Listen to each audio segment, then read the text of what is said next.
Selamat pagi anak-anak. Pagi Bu. Nah, kali ini kita akan belajar tentang iman kepada malaikat Allah. Nah, di sini saya sudah membawa media pembelajaran yaitu Kombung. Kombung ini singkatan dari komik bersambung. Ya, karena ini nanti ada sambungan-sambungannya ya. Nah, mengapa saya memilih media pembelajaran Kombung? Karena media komik ini disajikan dalam bentuk gambar yang menarik. Jadi kalian akan lebih mudah memahami dan lebih semangat dalam belajar. Nah, media pembelajaran Kombung ini akan saya kolaborasikan dengan metode pembelajaran role playing atau bermain peran. Nah, kalian akan saya bentuk kelompok menjadi 7. Setiap kelompok terdiri atas 4 sampai dengan 5 orang. Nanti ada 2 orang yang maju ke depan untuk mempraktekkan percakapan yang ada di dalam komik ini. Dan yang lainnya nanti akan menjawab pertanyaan dari saya.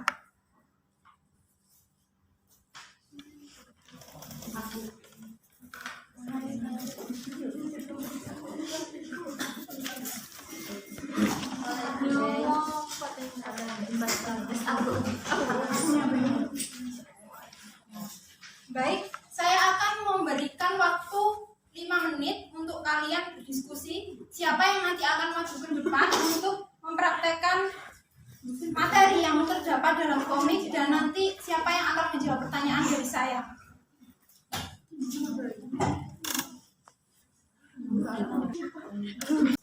Akan menjelaskan materi tentang dari iman kepada malaikat. Silakan bisa dipraktekkan. Apakah ayat yang menjelaskan tentang iman kepada malaikat? Ada dalam surat Al-Baqarah ayat 285. Bagaimana ayatnya? Bismillahirrahmanirrahim. Wal mu'minun kullun amana billahi wa malaikatihi wa kutubihi wa rusulihi. Yang artinya, demikian pula orang-orang yang beriman, semuanya beriman kepada Allah, malaikat-malaikatnya, kitab-kitabnya, dan rasul-rasulnya. Silakan Bu. Untuk yang lain, tolong kalau misalkan ada temannya yang maju nanti komiknya ya. Materi yang kamu dapat ialah perilaku beriman kepada malaikat Jibril, Mikail, dan Israfil. Saya mau tanya, perilaku beriman kepada malaikat Jibril itu yang seperti apa?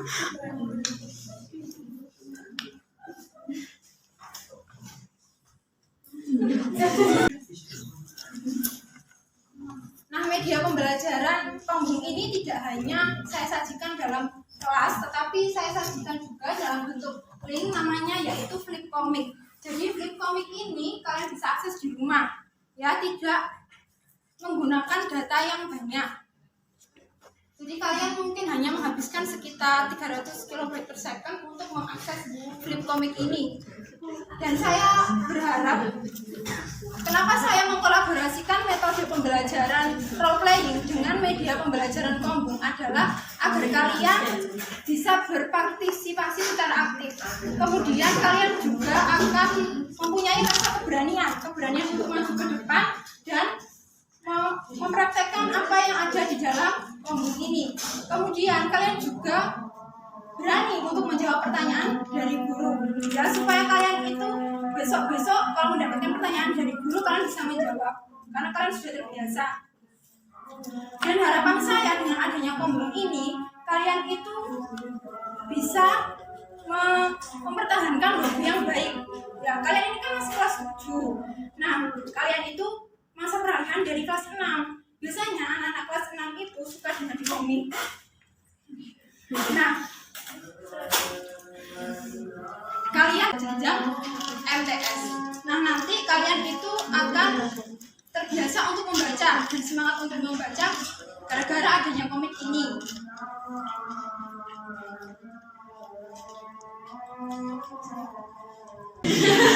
Harapan saya dalam pembelajaran akidah akhlak itu biasanya guru hanya berpusat pada materi, tidak berpusat kepada pengimplementasian di kehidupan sehari-hari. Jadi saya berharap misalkan kalian di rumah membaca ini, perilaku beriman kepada malaikat atid. Perilaku beriman kepada malaikat atid itu salah satunya dengan mencegah perilaku yang tercela. Misalkan kalian sedang ditanya oleh orang tuanya, kamu habis dari mana gitu, tapi kamu habis main. Nah, jangan sampai kita itu berbohong.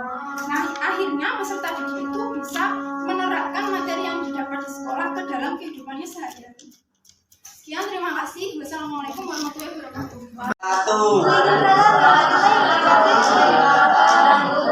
Hari ini kita akan belajar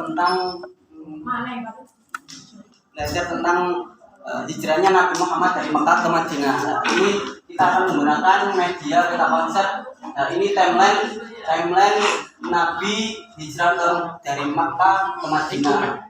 Sebelum hijrah Nabi Muhammad itu ada sebab-sebab yang menyebabkan Nabi Muhammad hijrah. Ada disebabkan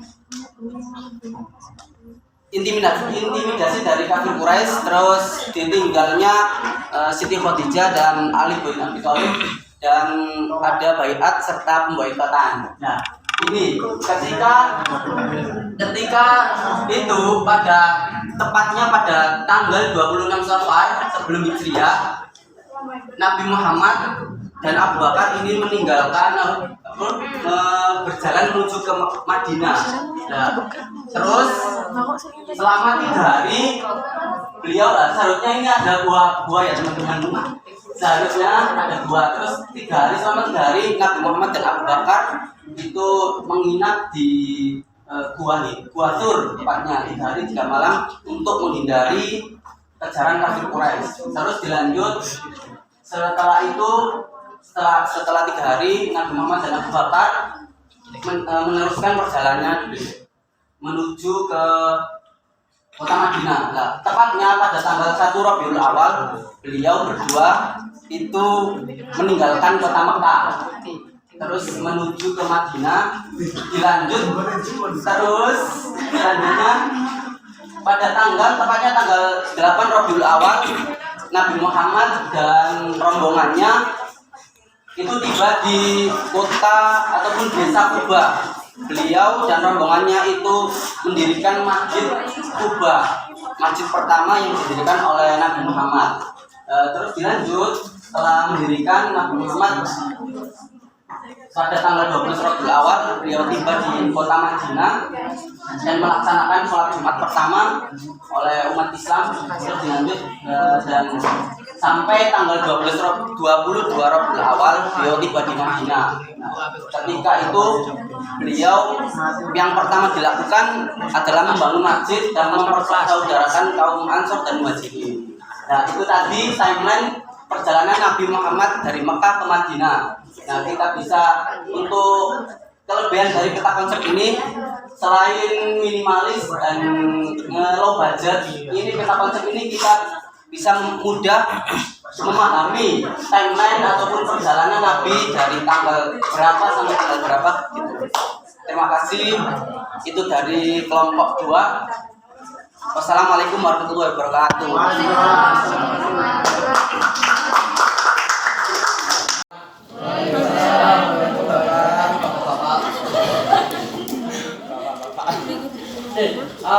Di sini saya akan menjelaskan tentang materi SKI, mata pelajaran SKI, yakni tentang submateri Kerajaan Samudra Pasai. Kerajaan Samudra Pasai. Di sini saya menggunakan, yakni Bapak Guru, ya, saya menggunakan terkait dengan peta konsep terkait Kerajaan Samudra Pasai.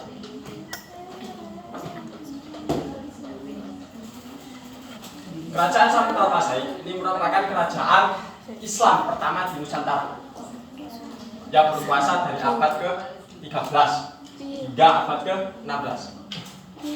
Nah, pendirinya adalah Nizamuddin Al-Kamil, seorang laksamana dari Mesir. Ini adalah sebuah gambaran masjid pertama. Ini adalah sebuah gambaran kerajaan Samudra Pasai pada zaman dulu. Nah, terus ini kedua, ini ada kerajaan Samudra Pasai terletak di pesisir utara Sumatera. Nah, tepatnya di kota Loksemawe. apa ini? Loksemawe yang ada di Aceh. Ini adalah sebuah gambaran terkait kekuasaan kerajaan Samudra Pasai di sini.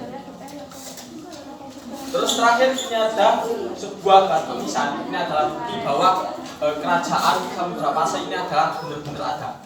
Ini ada sebuah bukti, sebuah gambar batu nisan pada makam Sultan Malik As-Saleh. Ini adalah menjadi sebuah bukti sejarah keberadaan kerajaan Samudra Pasai. Sudah paham di sini anak-anak? Ya. Terkait kerajaan Samudra Pasai? Ya. Oke. Bapak Guru. Ya, ini gunanya biar kalian anak-anak saya itu nanti media ini bisa ditempelkan di kelas atau di meja. Seperti di kelas-kelas ini bisa ditempelkan di sini. Mungkin biar kalian nanti masuk, ketika masuk bisa membaca dan bisa mengingat terkait sejarah-sejarah yang sudah dipelajari di kelas. Itu mengapa Bapak menggunakan terkait media peta konsep. Mungkin itu saja penjelasan dari saya. Saya akhiri. Wassalamualaikum warahmatullahi wabarakatuh. Mengenai Asmaul Husna ya yang kemarin sudah dijelaskan oleh Mbak Devi. Nah, saat ini kita menggunakan media kertas untuk melatih kelincahan kalian dalam mengurutkan asma-asma Allah. Nah, di sini saya mempunyai kertas, nanti saya kasihkan ke kalian. Coba ditulis nama-nama Asmaul Husna sesuai dengan urutan yang sudah dikirim di grup ya, yang sudah ada di LKS misalnya. Urutnya mulai dari angka 1 dimulai dari Mas Husen. Nah, berarti Asmaul Husna nomor 1 Mas Husen ya yang menulis Ar-Rahman.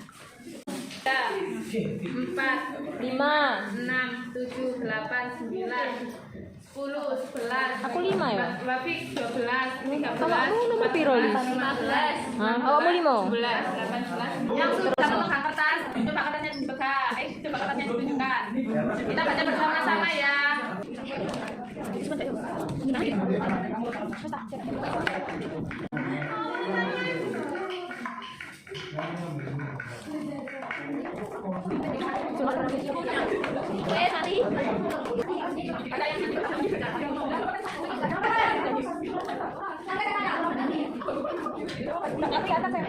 Baca bersama-sama, yang membawa Ar-Rahman siapa?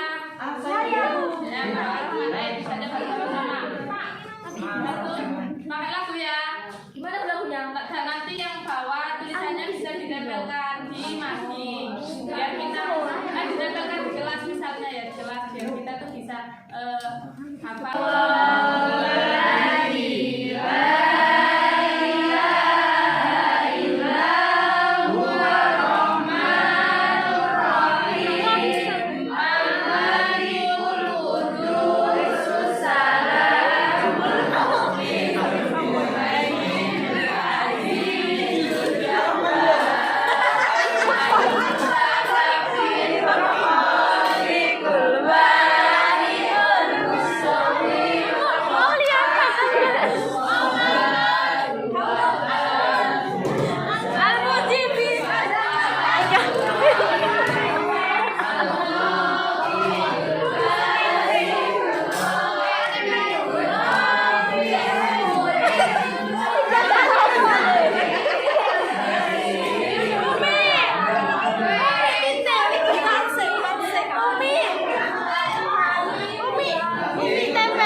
Acara apa sih?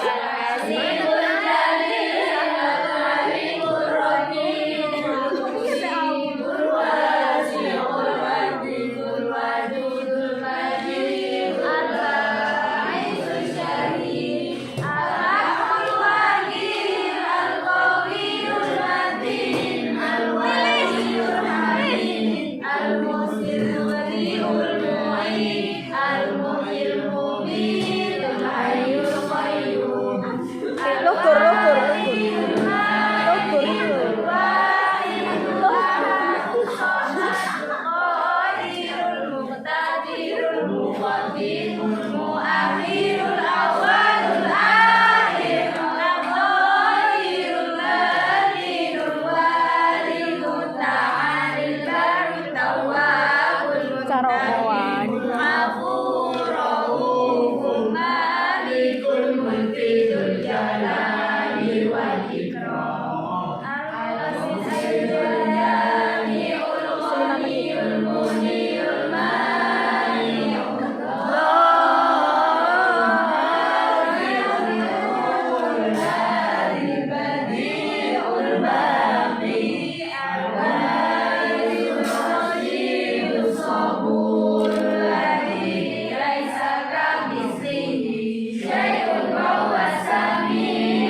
Ya, terima kasih. Ya, ya, harapan kita tempelkan di kelas kita.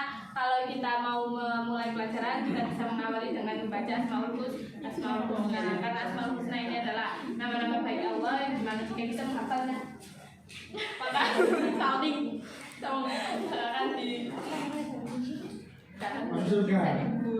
ya. Kan begitu. Terima kasih. Assalamualaikum warahmatullahi wabarakatuh. Waalaikumsalam. Ayo. Assalamualaikum warahmatullahi wabarakatuh. Waalaikumsalam warahmatullahi wabarakatuh. Selamat siang anak-anak. Siap, Bu. Ya, hari ini kita mau belajar Quran hadis. Ya, jadi Ibu nanti akan menugaskan kalian untuk bikin apa namanya? Peta konsep ya. Nah, kenapa memilih media peta konsep? Karena Ibu pengen tahu seberapa kreatif kalian membuat contohnya seperti ini agar bisa agar mudah dipahami. Ya, jadi di sini hukum non sukun ada dan tanwin ada 5, yaitu yang pertama yang kedua yang ketiga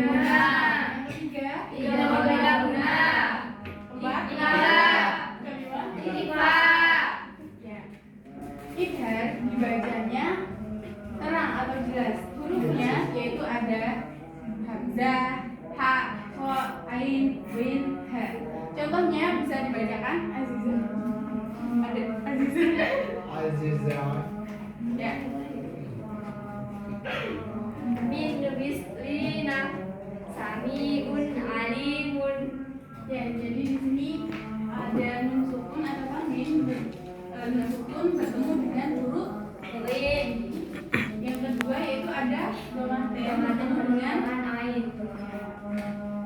yang kedua yaitu pembimbingan atau dibacanya dengan memasukkan dengan bingung, yaitu hurufnya ada ya, nun, mim, waw. Contohnya wama ya'mal. Yang kedua sidrim maqdudin. Ada nun sukun atau tanwin, nun sukun bertemu dengan ya dan kasrotain lagi. Yang ketiga yaitu idgham bilaguna, memasukkan dengan tidak bingung. Hurufnya yaitu ada lam dan ro. Contohnya bisa dibacakan Mas Tiza.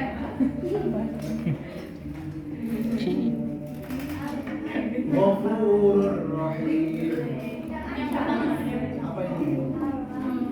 Alam yarau. ya, di sini ada nun sukun bertemu dengan huruf lam dan domahtan bertemu dengan huruf Oh. Yang keempat ini ada iklam, yaitu hurufnya ba atau contohnya mim ba'di, nun sukun bertemu dengan ba. Dan yang kelima ada ikhfa, bacanya samar, hurufnya ada apa saja?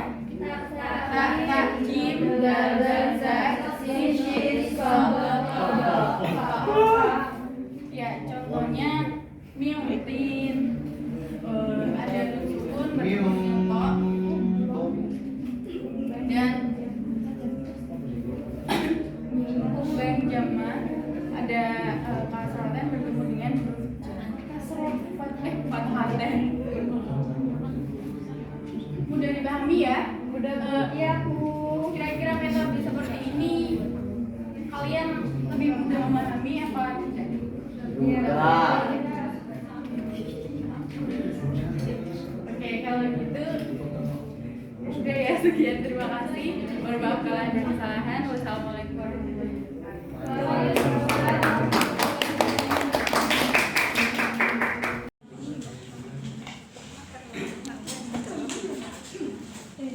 Oke, assalamualaikum warahmatullahi wabarakatuh. Waalaikumsalam warahmatullahi wabarakatuh. Selamat siang semuanya. Siang. Oke, jadi minggu kemarin kan Ibu sudah menjelaskan tentang sholat jenazah. Jadi sekarang Ibu tidak akan memberikan materi, tapi Ibu akan menayangkan video tentang sholat jenazah. Kenapa Ibu menayangkan sholat jenazah video ini? Karena supaya kalian lebih mengerti dan lebih memahami sholat jenazah, supaya kalian di desanya bisa mengikuti sholat jenazah dengan benar.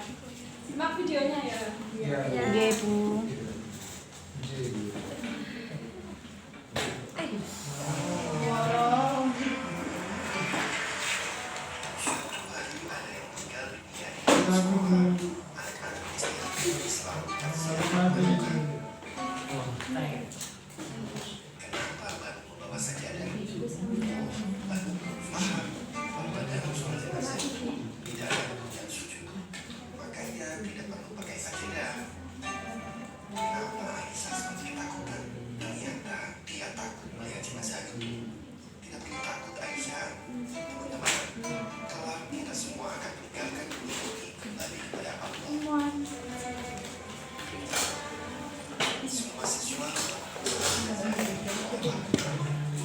Ayo sampai.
Kami menggunakan meja ini karena sangat efisien dan mudah didapat. Apa itu ya? Sangat bisnis mudah beda. Apa itu efisien? Sama Rasulullah Nabi Muhammad SAW. Nabi Muhammad diangkat sebagai Rasul pada tahun 40, genap 40. Pengangkatannya Nabi dengan turunnya malaikat Jibril untuk menyampaikan pada surat Al-Alaq. Jalan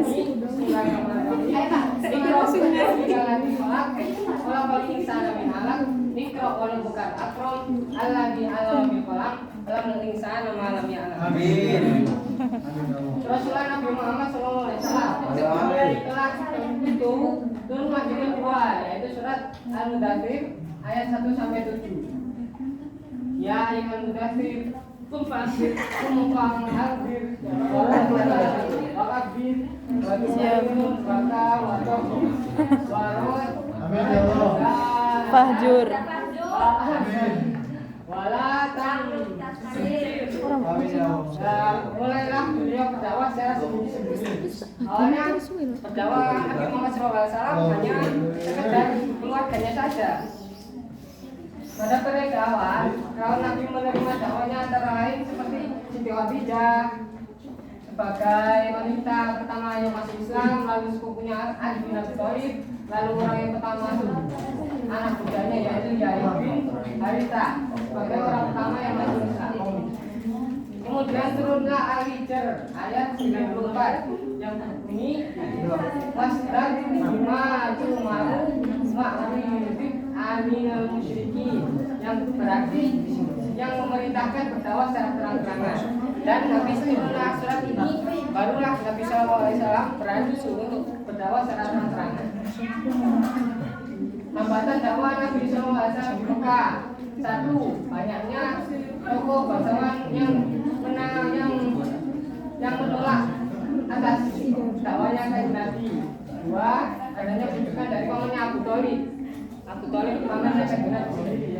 Banyaknya para pengikut Nabi yang bisa karena masuk Islam. Dan terakhir, adanya pemboikotan kaum kafir Quraisy. Hal-hal yang perlu dipelajari dari perjuangan dakwah Nabi SAW. Satu, menampilkan sikap terpuji bagaimana yang telah dilakukan oleh Nabi Muhammad SAW. Kedua, dalam melakukan segala sesuatu mempunyai perencanaan yang matang. Artinya Kanjeng Nabi ini mempunyai perencanaan yang matang dalam hal dakwah atau dalam hal memerintahkan. Ya, itulah Islam. Berani berkorban dan bertanggung jawab. Berdakwah secara terbuka saat menunjukkan makin menguat, melakukan hijrah untuk menuju kekuatan. Jadi Nabi ini berhijrah ke Mekah dari Madinah ke Mekah, menyadarkan keberhasilan kepada Allah. Tetapi semua harus bersandar kepada Allah. Misi dakwah Nabi, misi dakwah Nabi, misinya satu, mengajak masyarakat untuk menyembah Allah Subhanahu Wa Taala. Dua, mengajarkan adanya hari kiamat, yaitu hari di mana kita akan berakhir dan kita akan diakhiri. Mengajak masyarakat berbuat baik dan dan melarang berbuat kejahatan dan kerusakan. Dan terakhir, mengajak masyarakat untuk menegakkan keadilan bersama derajat antara laki-laki dan perempuan.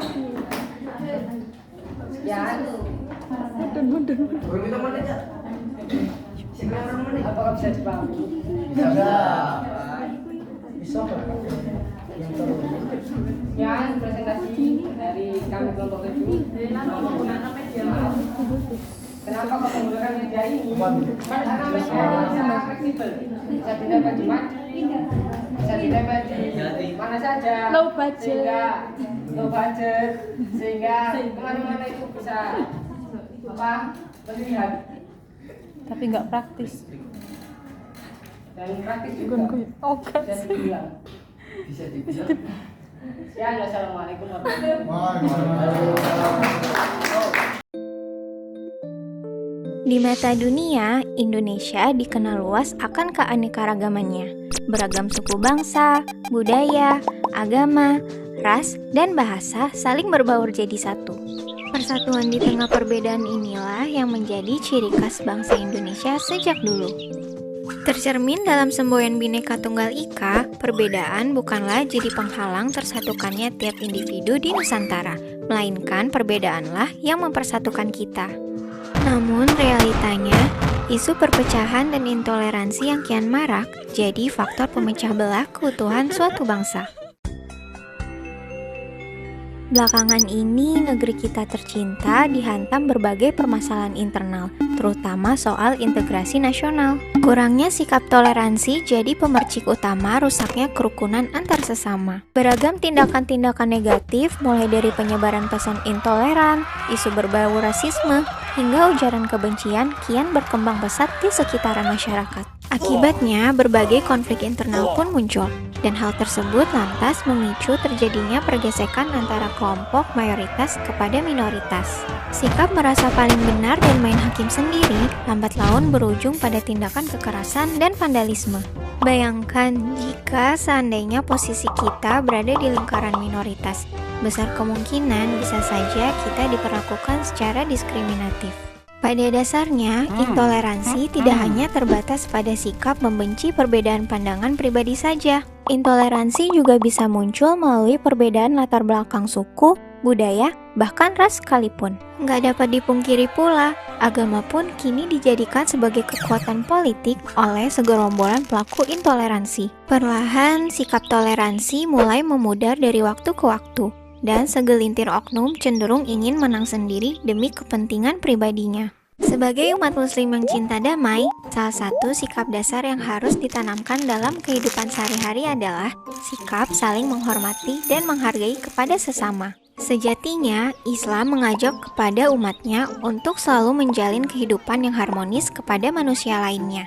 Dan Islam juga sangat menjunjung tinggi keadilan bagi siapa saja tanpa memandang apapun latar belakangnya. Termaktub di dalam surat Al-Mumtahanah ayat ke-8, Allah sebenarnya telah mengingatkan kita untuk selalu menghormati kepada sesama. Allah Ta'ala berfirman,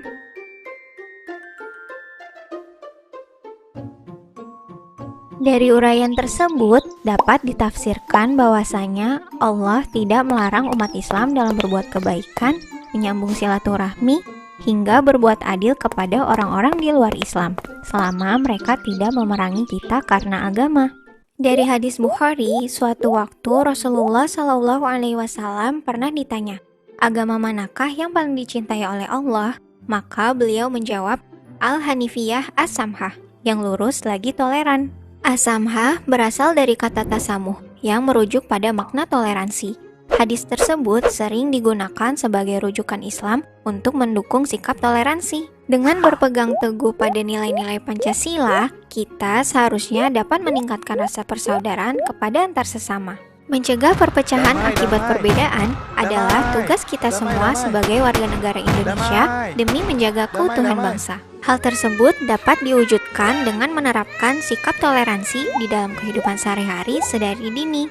Hal-hal sederhana seperti membimbing anak-anak untuk menghormati pendapat orang lain, hingga mengajarkan mereka untuk tidak mendiskriminasi suku, agama, dan ras dalam pergaulan adalah sebagian contoh sikap toleransi. Selain itu, kita juga bisa memulainya dengan membuka pikiran untuk lebih saling menghargai dan menerima perbedaan yang ada. Bukankah manusia itu diciptakan berbeda-beda dengan segala keunikannya? Terlebih di Indonesia memiliki beragam suku, adat, dan ras yang heterogen. Maka sudah saatnya kita bersatu padu tanpa sekat. Terima kasih, tunggu video selanjutnya ya. Download Kita Umroh di Play Store dan di App Store sekarang. Assalamualaikum warahmatullahi wabarakatuh. Waalaikumsalam warahmatullahi wabarakatuh. Selamat siang anak-anak. Siang sekalian. Baik, Bu. Baiklah, di sini Ibu akan menjelaskan materi kita tentang fungsi Al-Quran dan hadis. Sebelumnya, kenapa kita memakai media ini? Karena media taper ini merupakan media yang mungkin jika kalian melihatnya, bisa mengingat materinya, bisa lebih menghafalkan dengan media seperti ini. Jadi kita hari ini akan belajar tentang fungsi Al-Quran dan hadis. Baiklah, kalian siapa yang tahu tentang pengertian Al-Quran? Ya, Al-Quran itu kalian baca setiap hari ya? Ya, Bu. Baiklah, sekarang kita belajar tentang pengertian Al-Quran. Apa yang dinamakan Al-Quran? Kitab suci agama Islam. Al-Quran adalah kalam Allah yang diturunkan kepada Nabi Muhammad melalui malaikat Jibril. Pintar-pintar ya? Ya. Fungsi Al-Quran apa?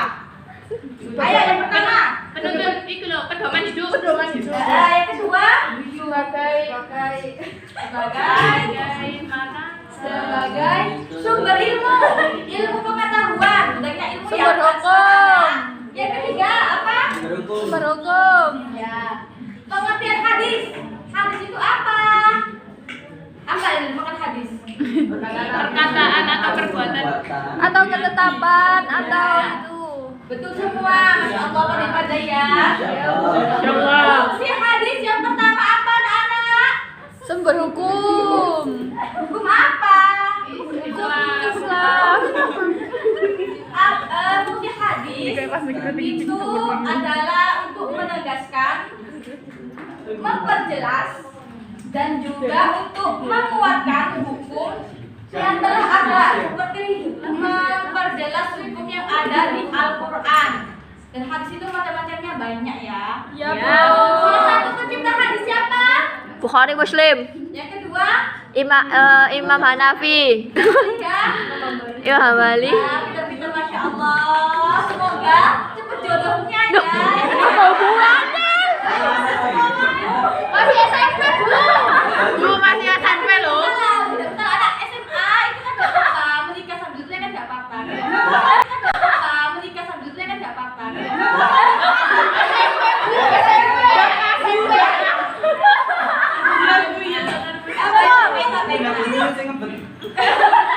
Baiklah anak, ngapain di sini ya pelajaran kita hari ini. Semoga ilmu yang kalian terima bisa bermanfaat di dunia dan akhirat. Amin. Baiklah, sekian dari saya. Assalamualaikum warahmatullahi wabarakatuh.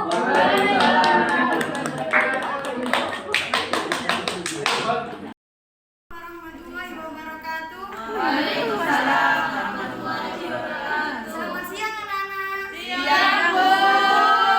Kita akan membahas akhlak terpuji. Ada yang tahu di sini akhlak terpuji itu apa? Akhlak yang baik, Bu. Ya benar. Nah di sini ibu akan menggunakan media tempel supaya kalian bisa memahami, mudah dibaca, dan dimengerti. Nah media tempel ini bisa ditempel di medik atau di ruang kelas. Kita akan melanjutkan pembahasan akhlak terpuji. Akhlak terpuji adalah tingkah laku seseorang yang didorong oleh sesuatu keinginan secara mendasar untuk melakukan suatu perbuatan. Sedangkan akhlak terpuji atau akhlakul karimah adalah tingkah laku yang menimbulkan perbuatan baik sesuai dengan akal sehat dan ketentuan syariat. Contoh akhlak terpuji yaitu jujur. Jujur adalah upaya untuk selalu menyelaraskan perbuatan dan perkataan, keinginan untuk menyebabkan seorang muslim selalu dapat dipercaya dalam tindakan, ucapan, dan aksi nyata setiap hari. Yang kedua, adil. Adil yaitu ketika memberikan hak kepada orang yang memang berhak mendapatkannya tanpa membeda-bedakan status dan kedudukan orang tersebut. Yang ketiga, sabar. Sabar yaitu mampu menahan dirinya dari gangguan yang menghampirinya. Selain itu, ia juga mampu menahan terhadap hal yang tidak ia sukai tanpa memberikan suatu reaksi. Ada yang bisa ditanya?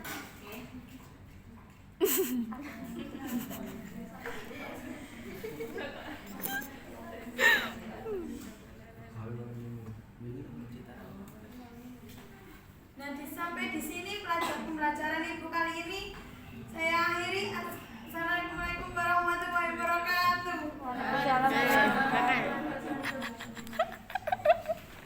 Ya, meskipun tadi ada sedikit kendala di soundnya tidak bisa bunyi, jadi tidak terlalu terdengar suaranya. Tapi saya berharap kalian semua bisa memahami materi yang disampaikan oleh video tersebut. Dan kenapa saya memilih materi tersebut?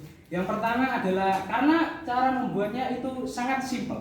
Kalian hanya perlu menulis skripnya, menulis kata-katanya, lalu bisa menggunakan web di Google untuk mentranslate suara, dan kalian itu tinggal mendownload potong-potongan video atau foto yang lumayan cocok lah, bisa dikatakan lumayan cocok untuk video seperti ini. Dan juga jika kalian membuat video seperti ini untuk kalian yang ingin mengais cuan-cuan dari internet seperti YouTube, Instagram, TikTok dan sebagainya, dan kalian merasa malu untuk voice over, malu untuk berbicara di depan kamera atau malu menampilkan muka, kalian bisa menggunakan metode seperti ini. Dan metode ini bisa tidak terlibat untuk ini saja, bisa untuk semua hal yang kalian sukai. Misalkan kalian ingin jadi streamer YouTube di game saja, di game kalian malu untuk bersuara, kita bisa menggunakan voice ini untuk melakukannya. Jadi kalian tidak usah langsung ngomong, tapi Google yang ngomong. Jadi dan ini juga bisa menghasilkan cuan. Dan juga ada alasan pribadi saya menggunakan metode ini, karena saya ini orangnya sangat kurang kreatif. Jadi kalau saya disuruh menggunakan metode-metode yang lainnya seperti membuat gambar atau apa, saya ini tidak bisa. Jadi saya lebih suka menggunakan seperti ini karena ini sangat simpel, tinggal potong-potong video, tempel-tempel dan lain-lain. Dan ini juga lumayan fleksibel. Kalau untuk mengajar ini lumayan fleksibel. Kalian bisa mencampurkan video seperti ini dengan apapun kesukaan kalian. Berhubung saya suka meme, jadi saya sedikit mencampurkan dengan unsur-unsur meme untuk menarik perhatian audien agar lebih mau memperhatikan apa yang saya sampaikan. Ya, sekian terima kasih.